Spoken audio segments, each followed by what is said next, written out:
This tutorial is to show you how to do the satin stitch.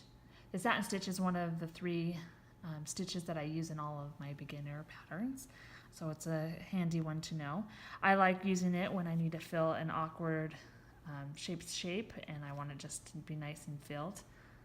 With the satin stitch, I usually use all 6 strands of floss. That way it fills the space faster and I'm not spending a million years on it.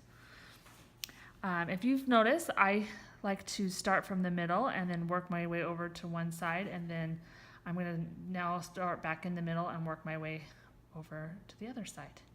I like to do this just so that the way the thread overlaps, it looks nicer and it goes a little bit smoother.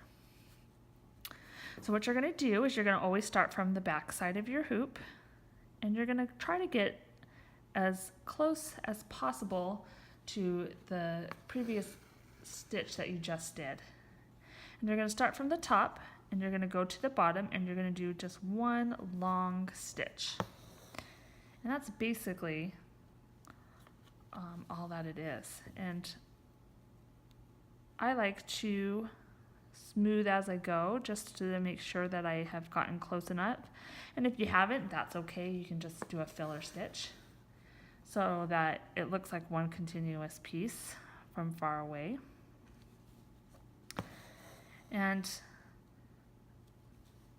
lots of times you'll find that you'll need to stitch your stitch in the same hole over and over again. And if that's the case, you don't want it to get too puffy. So you can always do what I call hidden stitches, where you start from the top and instead of going all the way down, you kind of tuck in behind the stitches that you previously have done and kind of hide that stitch so that you don't have to go all the way down to the bottom and make the one side puffier than the other. Now you can't do that every single stitch, obviously, or else nothing would go down to the bottom. But good rule of thumb for me is I do it just every once in a while when I feel like things are getting a little too puffy down at the bottom.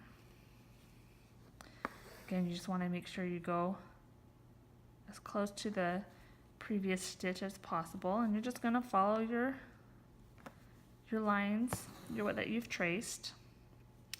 And once you fill in a section or a spot, I like to reevaluate and think. Usually I like to start from the middle again of the next piece.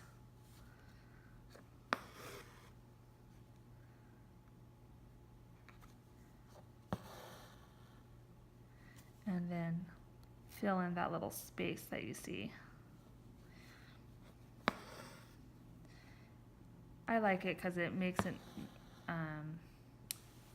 feel like you're not spending a million years on it. It also helps to see where you really do need the stitches, and it will go faster.